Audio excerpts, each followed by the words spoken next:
आज जो method solve करने वाले हैं वो है न्यूटन-रैप्सन मेथड। और इसमें सबसे पहले हम देखेंगे कि कौन से स्टेप्स को हम फॉलो करके इसकी अप्रॉक्सीमेट रूट किसी भी क्वेश्चन के कैलकुलेट कर सकते हैं बाय यूजिंग न्यूटन-रैप्सन मेथड। उसके बाद हमारे पास आ जाएगा इसका जनरल फार्मूला आ जाएगा, और जनरल फार्मूला के बाद हमारे पास एक इक्वेशन है, इक्वेशन ली हुई हमने, वो एज एग्जाम्पल हम सॉल्व करेंगे। और उसके बाद सबसे लास्ट में हमारे पास फ्लो चार्ट आ जाएगा। सबसे पहला स्टेप हमारे पास क्या होगा कि हमारे पास एक इक्वेशन होगी, consider the equation F of X is equal to हम 0, और हमारे पास एक इनिशियल वैल्यू होनी चाहिए जिससे हमने ऑनवर्ड्स अपनी आइट्रेशंस परफॉर्म करनी शुरू करनी है। उसके बाद हमने सबसे पहले कैलकुलेट करना है F of X not and F dash of X naught. F dash of X not क्या है कि हमने जो फंक्शन है उसका डेरिवेटिव कैलकुलेट करना है और उसमें एक्स नॉट की वैल्यू पुट करनी है एक्स की एज एक्स वेरिएबल की जगह, और हमारे पास जो आंसर आएगा वो F dash of X naught होगा। उसके बाद हमने करना है calculate the approximate root by using Newton Raphson method. उसका हमारे पास फार्मूला है x1। अगर नेक्स्ट रूट हमने अप्रॉक्सीमेट रूट कैलकुलेट करना है तो X naught minus F of X naught divided by F dash of X naught. और अगर हम चाहते हैं कि हम इसी तरह ऑनवर्ड्स अप्रॉक्सीमेट रूट्स कैलकुलेट करते जाएं अपने मेथड के इस न्यूटन-रैप्सन मेथड से, तो हमने रिपीट स्टेप्स 2 से 3 हमने रिपीट स्टेप्स करते रहने जितने हम अप्रॉक्सीमेट रूट्स और फर्दर कैलकुलेट करना चाहते हैं। उसके बाद हमारे पास आ जाएगा जनरल फार्मूला। जनरल फार्मूला है हमारे पास X of N plus 1 is equal to X of N minus F dash of F of X of N और F dash of X N. इसके बाद हमने एक इक्वेशन ली हुई है, इक्वेशन हमारे पास है F of X is equal to X cube minus 2x minus 5, और इनिशियल गैस हमने एक्स नॉट लिया हुआ है 2। सबसे पहला स्टेप हमारे पास हमने कंसिडर किया था कि हमने F of X not calculate करना और F dash of X not calculate करना है। F dash of X not calculate करने के लिए हमारे पास सबसे पहले जो फंक्शन है हमें उसका डेरिवेटिव कैलकुलेट करना पड़ेगा, जो है कि F dash of x. F dash of x क्या है हमारे पास 3x² माइनस 2। अब हमारे पास x1 का फार्मूला बन जाएगा is equal to X naught minus F of X naught divided by F dash of X naught. F of X naught हम कैसे कैलकुलेट करेंगे कि x की जगह पे हम 2 वैल्यू रिप्लेस करेंगे और इस इक्वेशन को सॉल्व करेंगे तो हमारे पास आंसर आ जाएगा -1। इसी तरह F dash of X not को सॉल्व करेंगे तो हमारे पास आंसर आ जाएगा 10। ये दोनों वैल्यूज़ जैसे ही हमारे पास आ जाएंगी तो हमने अपने ये जो x1 का फार्मूला है इसमें वैल्यूज़ में पुट करेंगे और हमारे पास फर्स्ट अप्रॉक्सीमेट रूट कैलकुलेट हो जाएगा 2.1। इसी तरह x2 नेक्स्ट अप्रॉक्सीमेट रूट हमारे पास कैलकुलेट हो जाएगा इसी तरह 2.09। अब इन्हीं दोनों चीज़ों को देखते हुए हमने इसका फ्लो चार्ट बनाना है। फ्लो चार्ट बनाने में सबसे पहले हमने ओवल शेप यूज़ करनी है, क्योंकि हमारा जो फ्लो चार्ट है वो स्टार्ट होने लगा है। जैसे स्टार्ट हो जाएगा अब हमने यूज़र से इनपुट लेनी है। इनपुट में क्या चीज़ें हमारे पास आ रही हैं, फंक्शन आ रहा है, इनिशियल वैल्यू आ रही है और एक एरर भी हमने इनपुट यूज़र से ली है। इन केस हम चाहते हैं कि हमारे अप्रॉक्सीमेट रूट का जो एरर है वो इतना रह जाए तो हमारे पास हम उसे अप्रॉक्सीमेट रूट कंसिडर कर लें कि हम इतने एरर तक अपने न्यूटन-रैप्सन मेथड को परफॉर्म करना चाहते हैं रूट्स कैलकुलेट करने के लिए। उसके बाद हमने कैलकुलेट डेरिवेटिव कैलकुलेट कर लेना है। उसके बाद हम जितनी आइट्रेशंस परफॉर्म करना चाहते हैं वो परफॉर्म कर लेनी है कि हमें उतनी आइट्रेशंस में रूट मिलता है या नहीं, और हमारा एरर जो हमने एरर सपोज किया उस एरर से कम होता है या नहीं। उसके बाद न्यूटन-रैप्सन का फार्मूला हमारे पास आ जाएगा। उसके बाद हम एरर कैलकुलेट करेंगे। एरर कैलकुलेट करने के बाद हमारे पास एक डायमंड शेप लग जाएगी जिसमें हमारी कंडीशन होगी कि इन केस जो हमने हमारे पास एरर लास्ट स्टेप में कैलकुलेट हुआ है वो जो हमने एक एरर यूज़र से इनपुट लिया था उससे कम है या नहीं। अगर वो लेस देन हो जाता है हमारे पास यस, तो हमारा इसका मतलब है कि जो रूट की वैल्यू आ रही है वही हमारा सोल्यूशन है। इन केस अगर वो हमारे पास एरर से लेस देन वैल्यू नहीं आती तो हमने और आइट्रेशंस परफॉर्म करनी है ताकि हमारा एरर जो है वो उस जो हमने सपोज की हुई एरर की वैल्यू उससे कम हो जाए। और देन इन दी लास्ट हमने या तो हमारे पास उस एरर के जितनी हमने आइट्रेशंस की हुई होंगी उन आइट्रेशन में हमें या तो रूट मिल जाएगा या रूट नहीं मिलेगा। अब इसी मेथड की हमने कोडिंग करनी है मैटलैब में। ये मैटलैब मेरे पास है। इसमें सबसे पहले हमने CLC क्लियर आर और क्लोज आर लिख लिया ताकि हमारे पुराने जो वेरिएबल्स हैं वो सारे क्लोज हो जाएं। उसके बाद हमने क्या करना है, हमने एक फंक्शन लेना है यूज़र से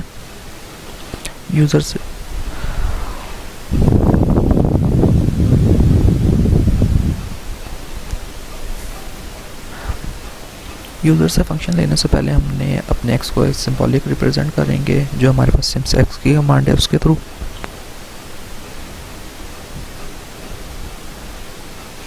ताकि अब जब हम फंक्शन लें जो हमने एग्जांपल सॉल्व किए वो वाली, तो हमारे एक्स को एज अ सिंबॉलिक रिप्रेजेंट करें।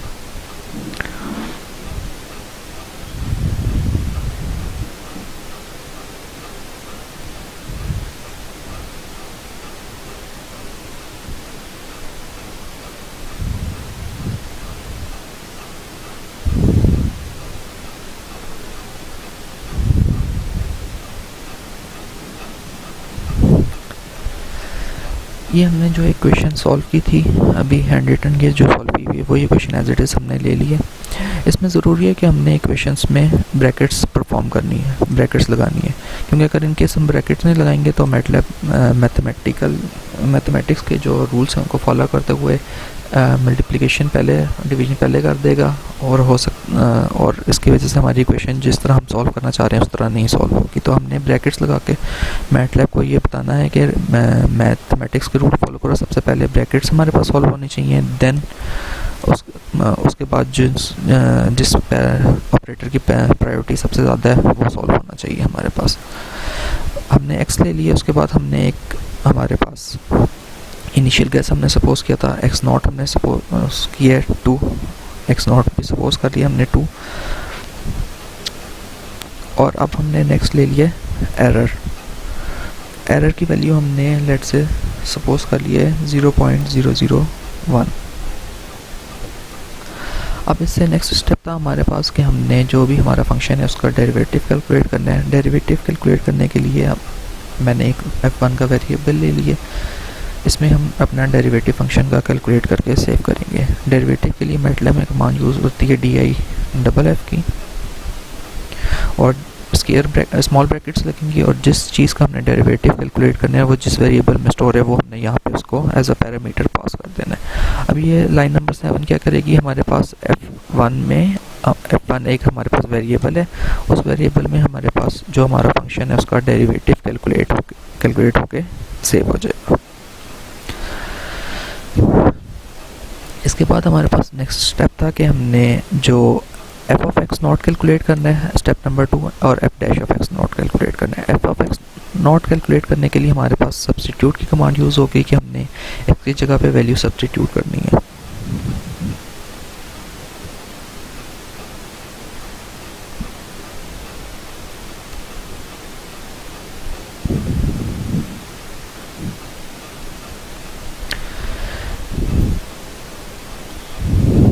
इसमें मैंने क्या किया है लाइन नंबर 9 में कि हम एक वेरिएबल ले लिया f(x0) के नाम से, ताकि मुझे आसानी रहे याद करने में कि f(x0) में हमने क्या किया कि f of X not calculate किया। सब्स्टिट्यूट की हमने कमांड यूज़ की। सब्स्टिट्यूट की कमांड में 3 पैरामीटर्स यूज़ होंगे। 3 पैरामीटर्स ये हैं कि सबसे पहला पैरामीटर वो है जिस फंक्शन में हमने वैल्यू सब्स्टिट्यूट करनी है, सेकंड पैरामीटर वो है जिस वेरिएबल की जगह पे आपने वैल्यू सब्स्टिट्यूट करनी है, और थर्ड पैरामीटर हमारे पास वो है कि जो वैल्यू हमने अपने फंक्शन में सब्स्टिट्यूट करनी है एक्स की जगह पे। इसी तरह हम फंक्शन का जो डेरिवेटिव कैलकुलेट किया था उसमें भी एक्स नॉट की वैल्यू पुट कर लेंगे।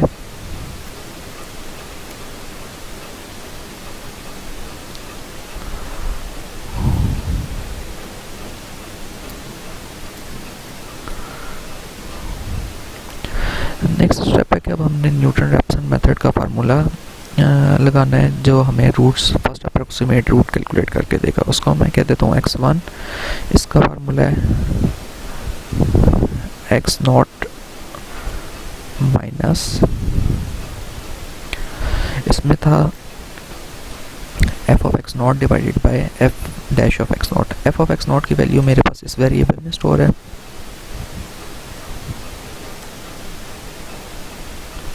Divided by f dash of X not की वैल्यू मेरे पास इस वेरिएबल में स्टोर है।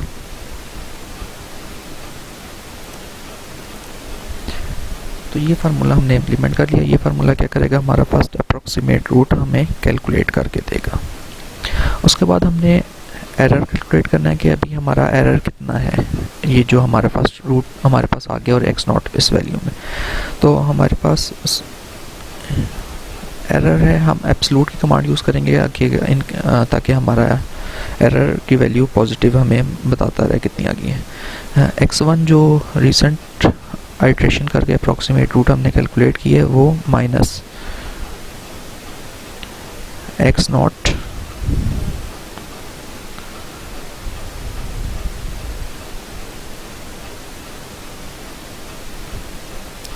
Divided by x1। इस फार्मूले के थ्रू हमारे पास एरर कैलकुलेट होके आ जाएगा। अब हम इस प्रोग्राम को रन करके चेक करते हैं कि हमारे पास अप्रॉक्सीमेट रूट जो हमने यहाँ पे कैलकुलेट किया था 2.1 वो हमारे पास 2.1 ही आ रहा है या नहीं।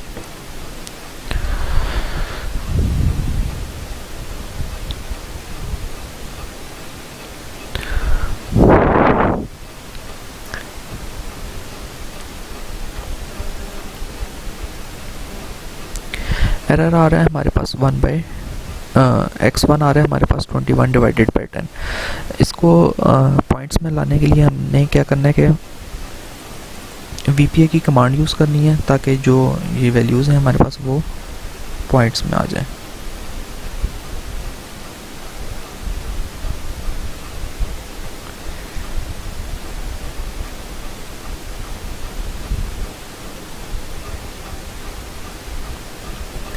इसी प्रोग्राम को हम दोबारा रन करके चेक करेंगे और हमारे पास ये भी आंसर हमें जनरेट करके देगा। ये हमारे पास वैल्यू आ गई है 2.1 और ये हमने हैंड रिटन सॉल्व की थी, ये दोनों वैल्यू सेम आ रही हैं। इसका मतलब है कि जो हमने एक आइट्रेशन के लिए मैटलैब का कोड लिखा है वो बिल्कुल ठीक लिखा है और ये हमारे पास एरर की भी वैल्यू आ गई है। अब हमने चाहते हैं कि हमने लूप लगाएं और हम ज़्यादा आइट्रेशंस को कैलकुलेट करें, ज़्यादा अप्रॉक्सीमेट रूट्स कैलकुलेट करें यूजिंग न्यूटन-रैप्सन मेथड। तो उसके लिए कुछ चीज़ें हमें सबसे पहले देखनी पड़ेंगी। एक तो सबसे पहले हमें फॉर लूप लगाना पड़ेगा। फॉर लूप हमारा किसके बाद लगेगा, यहाँ पे लगेगा। फॉर लूप मैं लगा लेता हूँ for i is equal to 2 से 5। फॉर एग्जांपल मैंने 3 आइट्रेशंस परफॉर्म करनी है कि 3 अप्रॉक्सीमेट रूट्स कैलकुलेट करनी है। जैसे ही हमने कोई लूप स्टार्ट करना है तो उस लूप को हमने एंड भी करना पड़ता है। तो हमें लूप कहाँ पे एंड करना है कि हमने उतने रूट्स कैलकुलेट करने हैं और उतने ही एरर वैल्यू। तो हम एक एंड भी लगा लेंगे तो ताकि जो हमारा लूप स्टार्ट हुआ है उसको हम एंड भी कर सकें। अब अगर इन केस हम लूप में अरे से बचना चाहते हैं और हम ये नहीं हम चाहते हैं कि हम अपनी वैल्यूज़ को अरे में सेव ना करें, तो हमें x1 और x0 की वैल्यूज़ को एक दूसरे से चेंज करना पड़ेगा ताकि हम अरे वाले काम से करने से बच सकें। उसमें हमें क्या करना पड़ेगा कि हमें लेट्स से अब हमने x2 वैल्यू कैलकुलेट करनी है ना। अब हम चाहते हैं कि हम इंडेक्स वैल्यूज़ ना कैलकुलेट करें और इंडेक्सेस के थ्रू वैल्यूज़ ना कैलकुलेट करें और अरेज की वैल्यू अरेज के वाली वैल्यूज़ में ना जाएं। तो हमें क्या करना पड़ेगा कि हमें अपने x0 को अपडेट कर देना पड़ेगा x1 की वैल्यू के साथ कि अब हमारा x0 क्या हो गया, x1 जो हमारे पास रिसेंट x1 की वैल्यू हमारे पास कैलकुलेट होगी। जो हमारे पास लास्ट वैल्यू कैलकुलेट हो रही होगी वही हमारे पास, हम उससे कह देंगे कि अभी हमारे पास अप्रॉक्सीमेट रूट वही है।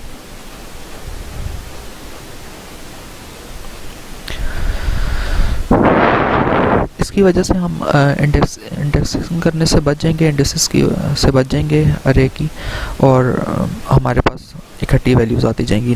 नेक्स्ट अभी हम कोड करेंगे जिसमें हम इंडेक्सेस भी यूज़ करेंगे और एज अ अरे को हम न्यूटन-रैप्सन मेथड को यूजिंग एज एन अरे उसमें सारी वैल्यूज़ हम उसकी स्टोर करवाएंगे।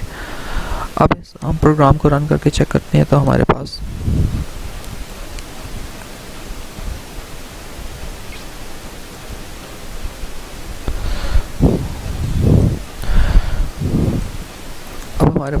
x1 की सबसे पहले वैल्यू आई थी 2.1, देन x1 की उसके बाद वैल्यू आई है 2.09 जो एक्चुअली x2 के वैल्यू है। क्योंकि हमने अरेज के स्टेप्स नहीं फॉलो किए तो हमारे पास, और हमने अपने x0 वेरिएबल को ही अपडेट कर दिया है x1 से, तो अब हमारे पास सिर्फ x0 और x1 में ही वैल्यूज़ रहेंगी।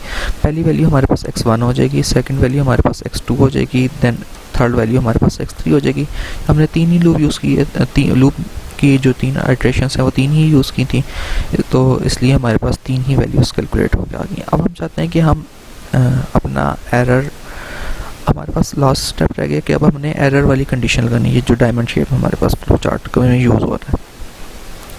ये हमने यूज़ करनी है कि हमारे पास जैसे ही एरर की वैल्यू 0.001 से ये एरर कैलकुलेट हो रहा है, ये वैल्यू जैसे ही इस वाले एरर से कम हो जाए, हमारी जो आइट्रेशंस हैं वो स्टॉप हो जाए।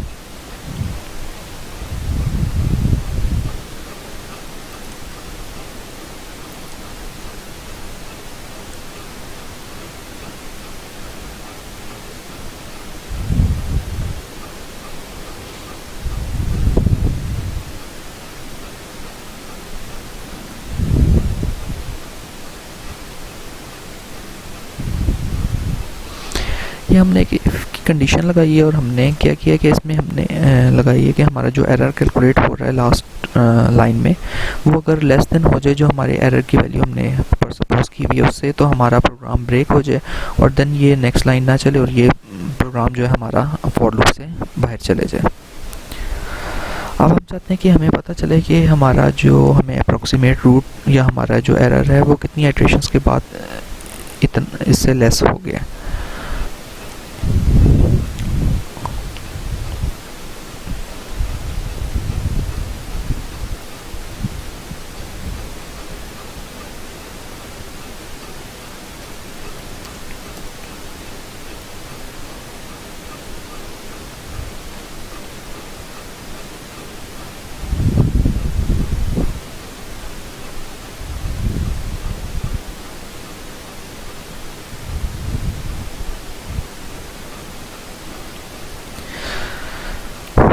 ये हम चेक करना चाह रहे हैं कि हमारी टोटल नंबर ऑफ आइट्रेशंस कितनी हुई हैं कि हमारा जो एरर है वो इस जो एरर वैल्यू हमने सपोज की थी उससे कम हो गया। उसके लिए हमने प्रिंट एफ की कमांड यूज़ की है।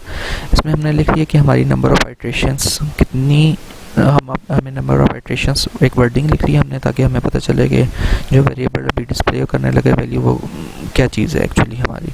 %d हमने यूज़ किया क्योंकि जो हमारे पास फॉर लूप का वेरिएबल है वो है इंटीजर है और \n का मतलब है कि जो भी वैल्यू प्रिंट करोगे वो नेक्स्ट लाइन में प्रिंट करनी है। इस प्रोग्राम को अब हम रन करेंगे तो सबसे लास्ट में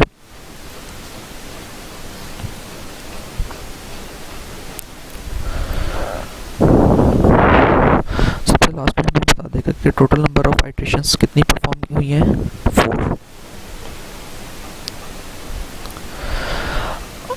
अब ये वैल्यूज़ हमारे पास बहुत ज़्यादा डिजिट्स के बाद आ रही है ना, इन केस हम चाहते हैं कि हमारे पास जो पॉइंट्स के बाद वैल्यूज़ हैं वो लेट से 4 वैल्यूज़ हमारे पास रह जाएं।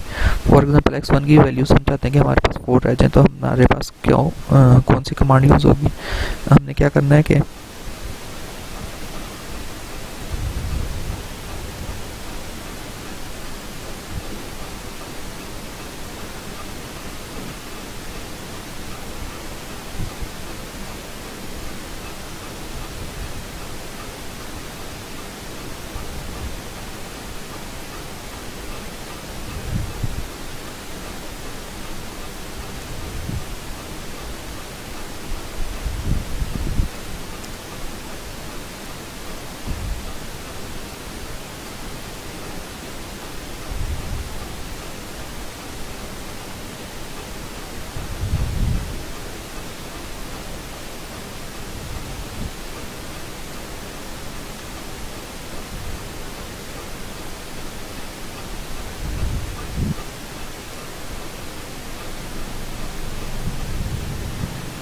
अब हमने उसी तरह प्रिंट एफ की कमांड यूज़ कर ली है। रूट हमारे पास क्या हो जाएगा, हमारे पास पॉइंट्स में वैल्यू है तो हमने एज एन टीचर को फ्लोट यूज़ करेंगे, तो हमारे पास %f लगेगा फ्लोटिंग वैल्यूज़ को डिस्प्ले करने के लिए। \n नेक्स्ट लाइन के लिए यूज़ किया मैंने जैसे पहले बताया था, और x1 हमारे पास जिस वेरिएबल को हमने अभी डिस्प्ले करने लगे।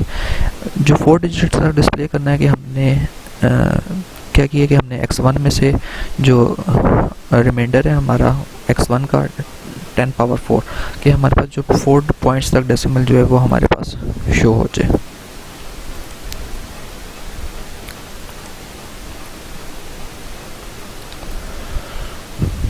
हम यूजिंग अरेज करेंगे कि ये न्यूटन रैप्सन का प्रोग्राम जो होगा हमारे पास, उसको हम एज अ अरे में वैल्यू सारे वेरिएबल्स की स्टोर करवाया करेंगे और प्रॉपर x1 x2 और x3 इस तरह ऑनवर्ड्स हमारे पास वैल्यू शो होंगी।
हमने ये जो न्यूटन रैप्सन का कोड लास्ट जो फाइल है उसमें हमने अरेस यूज़ के प्रकार किया था। अब यही प्रोग्राम हम एज अरे ट्रीट करेंगे कि हमारा जो फॉर लूप है वो प्रॉपर अरे की पहली इंडेक्स को टारगेट करे, देन उसी तरह सेकंड इंडेक्स को टारगेट करे, हमारी x1 की वैल्यू अरे की पहली लोकेशन पे सेव हो जाए, x2 की जो सेकंड अप्रोक्सीमेट रूट की वैल्यू हो वो x2 लोकेशन अरे की सेकंड लोकेशन पे सेव हो जाए। इसी तरह ऑनवर्ड्स x3 की जो वैल्यू आएगी हमारे पास थर्ड अप्रोक्सीमेट रूट वो हमारे पास अरे की थर्ड लोकेशन पे सेव हो जाए। इस सेम यही केस हमारे पास एरर के लिए भी होगा कि अब हमारे पास जो एरर की वैल्यूज़ हैं वो भी अरे की first second third and onwards locations पे सेव होती जाएंगी। बाकी कोड हमारे पास सेम है, हमने सिर्फ क्या किया है कि एफ एक्स ऑफ आई ये चीज़ रिप्लेस की है कि एफ एक्स और आई की वैल्यू हमारे पास जो लूप की वैल्यू चल रही होगी वो हमारे पास एफ एक्स की वैल्यू आ जाएगी। लेट्स से एफ एक्स आई की लूप की वैल्यू इस टाइम आई की वैल्यू जो है वह हमारे पास 1 है, तो हमारे पास यहाँ पे क्या आ जाएगा एफ एक्स 1 आ जाएगा। इसी तरह वी आई प्लस 1 इसका मतलब है अरे की वैल्यू अगर लूप की वैल्यू हमारे पास 1 है स्टार्टिंग केस में, तो हमारे पास सबसे पहले कौन सा रूट कैलकुलेट हो जाएगा नेक्स्ट वाला जिसका वेरिएबल मैंने स्टोर की है वी, तो हमारे पास v2 सबसे पहले कैलकुलेट हो जाएगा। इसी तरह ही ऑनवर्ड्स ये सारी चीज़ें कैलकुलेट हो जाएगी। इस प्रोग्राम को हम रन करें,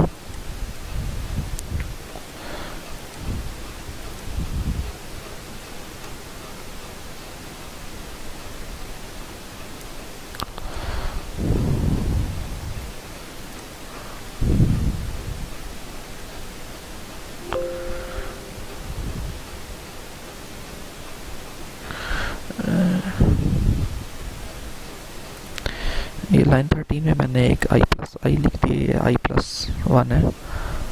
इसको दोबारा हम प्रोग्राम को रन करके चेक करते हैं।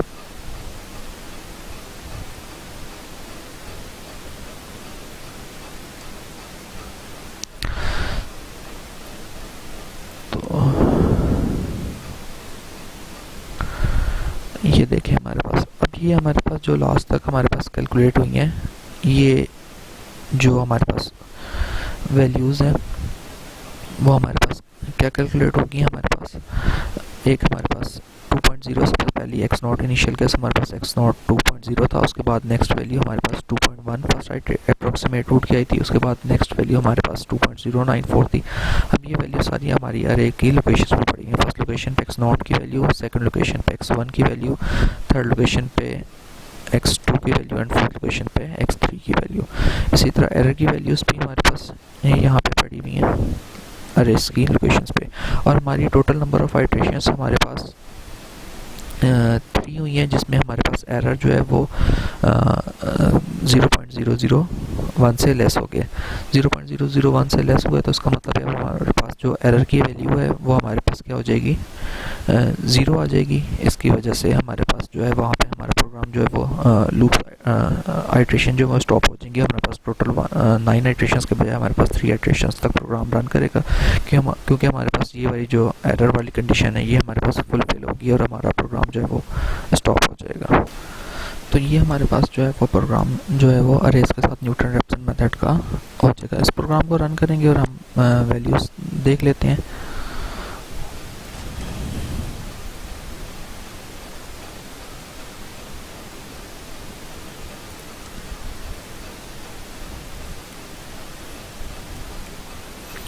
ये रूट 0 शो कर रहा है, ये यहाँ पे एक मिस्टेक हुई थी कि हमने +4 लिखा था, ये हमने रिमाइंडर की जगह जो वैल्यूज़ हमें 4 डिजिट्स तक चाहिए उसमें -4 हमने लिखना है कि हमें पॉइंट्स के बाद -4 तक वैल्यूज़ मिल जाए।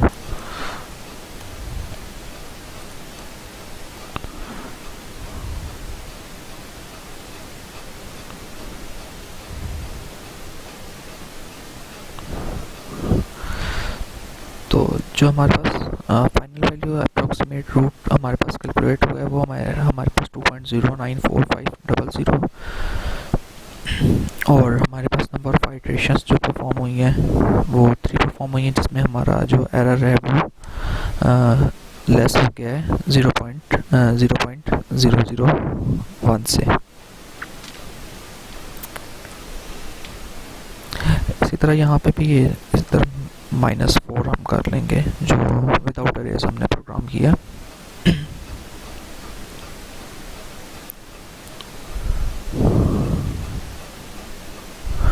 ये हमारे पास रूट वैल्यू लास्ट वाले प्रोग्राम में भी हमारे पास कैलकुलेट हो गई है।